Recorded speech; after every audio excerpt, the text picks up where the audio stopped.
마음으로 읽는 달라이라마. 달라이라마 존자님의 평화롭게 살다 평화롭게 떠나는 기쁨. 제3장 생의 목적을 찾는 길. 모든 훌륭한 품성, 모든 행복은 다른 사람들을 돕고 싶어하는 마음인 보리심에서 생긴다. 세속적인 성취이든 정신적인 성취이든 간에 모든 좋은 품성은 다른 중생들을 이롭게 하고 싶어하는 마음에서 시작된다. 우리가 어느 특별한 종교 수행을 받아들이든 아니든 간에 우리 모두는 따뜻한 마음을 가진 사람이 되려고 노력해야 한다. 그런 마음을 가질 수 있다면 평화와 행복을 누릴 것이다. 누군가가 우리에게 미소를 보여주면 기분 좋지 않은가? 또 누군가가 우리에게 투덜거리고 찡그리면 기분이 나쁘지 않은가? 우리는 사회적 동물이다. 우리는 협동과 상호의존을 존재의 기반으로 삼는 사회에서 살고 있다. 상대방에게 서로 자애로운 태도를 가져야 협동이 이루어진다. 우리가 그런 태도를 지니면 가족과 이웃과 사회 전체에 평화와 행복이 올 것이다. 반면에 우리가 항상 상대방에 대해 음모를 꾸미고 서로에게 원한을 갖는다면 물질적인 편의는 실컷 누릴지 몰라도 행복하지는 않을 것이다. 전체주의 체제에서는 공동체 안에 심지어는 가족 간에도 모든 행동을 엿보는 스파이들이 있다. 그 결과 사람들은 서로에 대한 신뢰를 잃고 항상 의심하고 불신하며 산다. 우리가 서로에 대한 기본적인 신뢰감과 거짓 없는 이해심을 잃어버린다면 우리가 어떻게 행복을 기대할 수 있겠는가? 우리는 두려움과 의심에 의해 파멸된 사회 속에서 자신의 그림자마저 두려워하는 까마귀처럼 살 것이다. 그러므로 기본적으로 다른 중생들을 돕고 싶어하는 마음이 있어야 평화와 행복이 오는 것이다. 오늘날 선진국들은 물질적, 기술적으로 상당한 발전을 했다. 하지만 내면의 평화와 자비심이 없기 때문에 그 국가들은 계속해서 많은 문제들에 부닥치고 있다. 돈만이 만족과 행복을 가져온다고 생각하는 것은 큰 잘못이다. 이타심, 즉 모든 중생을 돕고 싶어하는 마음도 분명히 행복을 가져온다. 기술적 발전에 따른 현대 전쟁의 파괴적인 잠재력은 우리의 상상을 초월한다. 물론 우리는 평화를 가져오기 위해 전쟁을 해야 한다고 말한다. 하지만 전쟁과 분노와 남에 대한 위협을 토대로 어떻게 지속적인 평화와 행복을 얻을 수 있을 것인가? 진정한 협동과 지속적인 평화와 행복은 자비심과 자애심을 바탕으로 해서 얻을 수 있다. 나는 외국을 방문하고 다양한 사람들을 만날 때마다 항상 남을 돕고 싶어하는 착한 마음을 갖는 것이 중요하다고 강조한다. 불교 경전에서 가장 강조하는 것은 이타심을 기르는 것이다. 그 이타심은 특별한 이타심이다. 그 이타심은 고통받는 모든 중생들을 돕기 위해 부처님의 깨달음을 얻고 싶어하는 마음인 보리심을 어떻게 기를 것인지에 초점을 맞추고 있다. 이타심과 보리심을 기르려면 명상을 해야 한다. 명상을 잘 하려면 명상할 준비를 하는 방법을 알아야 한다.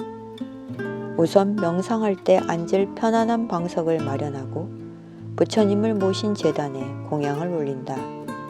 그 다음엔 올바른 명상 자세로 앉아 4가지의 무한한 소망에 대해 깊이 생각한다.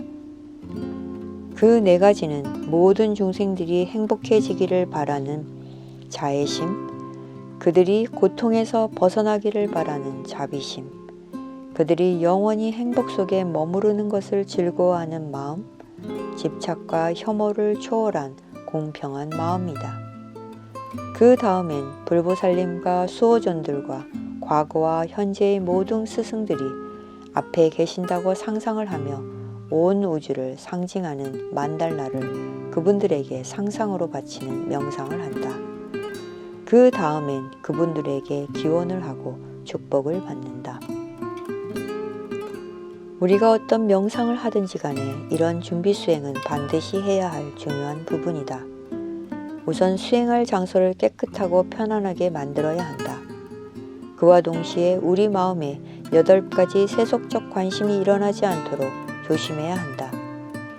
8가지 세속적 관심은 어둠과 이름, 즐거움과 고통, 칭찬과 비난, 명예와 불명예 등이다.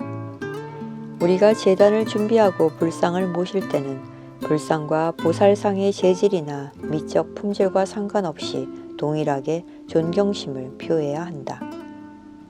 부처님은 손에 무기를 들지 않았다. 그는 단지 자비로운 승려일 뿐이다. 불교 논리를 다루는 어느 문헌에는 부처님의 넓은 자비심을 표현하는 사파가 실려 있다. 두 사람이 부처님의 양쪽에 앉아 있는데 한 사람은 부처님에게 공경을 표하며 전단향 기름을 발라주고 있다. 다른 한 사람은 날카로운 칼로 부처님의 살을 베어내고 있다. 하지만 부처님은 두 사람을 차별하지 않는다. 부처님에겐 가까이 할 특별한 친구들도 없고 멀리 할 특별한 적도 없다. 부처님은 깨달음을 얻기 직전에 날카로운 무기나 미사일을 쓰지 않고도 번뇌의 무리들을 모두 복종시켰다. 그의 유일한 도구는 자비심과 사랑이었다. 그것을 생각하면 나는 부처님의 놀라운 품성을 칭송하지 않을 수가 없다. 제단에 불상과 보살상을 모실 때는 각각 올바른 자리에 모시고 공양물도 적절한 위치에 놓아야 한다. 공양물은 순수하고 정직한 수단에 의해서 얻은 것이어야 한다. 제단에 모시는 것을 상품처럼 여기면 안 된다. 예를 들어 경전이나 불상이나 탑 등을 단지 밥벌이를 위해서 파는 것은 비난받을 일이다. 반면에 어떤 희귀한 경전을 팔아서 그 수익금으로 더 많은 경전을 출판하는 것은 허용된다. 요즘 티베트에서는 불상이나 보살상이 거래되고 밀수도 이루어지고 있다는 말을 듣고 통탄스러웠다. 보석 같은 보리심을 기르기 위해서는 바다같이 무한한 품성을 갖고 있는 부처님과 불법과 보살님들의 공동체에게 공양을 바쳐야 한다. 우리는 그들에게 몸과 말과 마음으로 공양을 올려야 한다. 우리의 소유물의 양과 질이 제한되어 있기 때문에 꽃과 과일과 약초와 부석으로 이루어진 광대한 선물을 상상하여 공양을 올린다. 이 세상에서 주인이 없는 순수하고 깨끗한 물, 산, 숲, 평화롭게 외떨어진 평야, 구름처럼 피어오르는 향, 아름다운 꽃이 만발한 나무, 열매가 많이 열린 나무, 들판의 곡식, 바다, 연꽃이 가득 찬 연못, 아름다운 소리로 노래하는 새 등 좋은 것들을 모두 상상해서 공양을 올린다. 우리의 공양을 받으시고 자비로서 우리를 보살펴 달라고 불법승 삼보에게 부탁한다. 보리심과 연관된 곳과 경전을 모셔둔 곳에 경의를 표한다. 말로 경의를 표한다는 것은 기도문과 불보살님을 찬탄하는 개송을 음송하는 것을 말하는데 두려움과 아첨 때문이 아니라 믿음과 찬탄하는 마음에서 우러나와야 한다. 행동으로 경의를 표한다는 것은 우리가 의지할 대상에게 절을 하는 것을 말한다. 두 무릎과 양 손바닥과 이마 등 우리 몸의 5군데를 땅에 닿게 한다. 양 무릎을 꿇고 손바닥을 쭉 펴서 땅에 대고 이마를 땅에 닿게 해서 절을 한다. 이것을 반절이라고 한다. 완전한 절을 하려면 땅에 넘어진 통나무처럼 우리 몸을 땅바닥에 쭉 엎드려서 양팔을 앞으로 쭉 편다. 양 손바닥은 쭉 펴서 땅바닥에 댄다. 팔을 개구리 팔처럼 밖으로 벌어지게 하면 안 된다.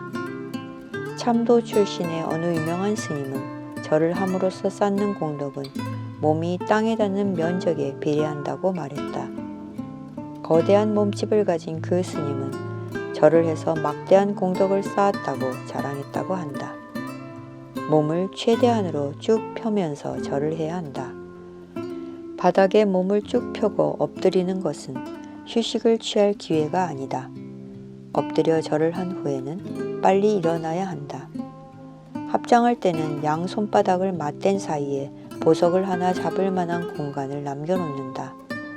양손 사이의 빈 공간은 공성을 상징하고 또한 부처님의 법신을 얻을 가능성을 상징한다. 물론 공성은 완전 무를 뜻하는 것이 아니다. 공성을 아무 장애가 없는 상태라고 설명할 수도 있다. 양 손바닥 사이의 공간과 두 손이 맞는 형상은 각각 부처님의 법신과 색신을 상징하는 것이다. 법신은 부처님이 깨달으신 진리를 가리키고 색신은 부처님이 육체를 갖고 나타나신 것을 가리킨다. 그런 식으로 합장한 손을 이마와 목과 가슴에 차례로 갖다 댄다. 이마는 육체적 행동을 상징하고 목은 말이 머무는 곳을 상징한다. 의식은 어디에나 머물 수 있다. 그러나 우리가 손을 몸의 중앙인 가슴에 댈 때는 파괴될 수 없는 기운이 머무는 곳, 즉 근본 마음이 머무는 곳을 암시하는 것이다. 이렇게 손을 몸의 세 군데에 댄 다음에 엎드려 절을 하면서 바닥에 엎드린다. 그 다음에 불보살님께 물잔을 올릴 때는 빈 그릇을 늘어놓으면 안 된다. 빈 잔을 포개어 엎어놓은 잔 중에서 맨 위에 있는 것을 한 개 들어 물을 조금 따른 다음에 제단에 올려놓는다. 나머지 잔도 위에 것부터 하나씩 차례로 들어서 물을 조금씩 부어서 제단에 올려놓는다. 한 줄은 7개의 잔을 놓게 되어 있다. 7개의 물잔에 물을 조금씩 따라 놓은 후에는 가까이에 있는 잔부터 차례대로 물을 채워 붓는다. 물잔을 채울 때는 존경하는 마음으로 조심스럽게 따른다. 그렇게 하지 않으면 물이 사방으로 튈 것이다. 그것은 불경한 태도이다. 예를 들어 손님의 잔에 차를 따라줄 때는 탁자에 찬물이 튀지 않게 조심한다.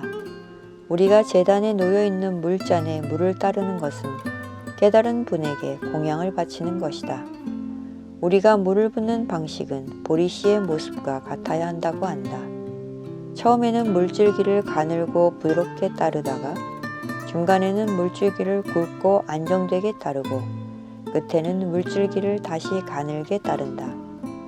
깨끗한 등잔불도 준비해야 한다.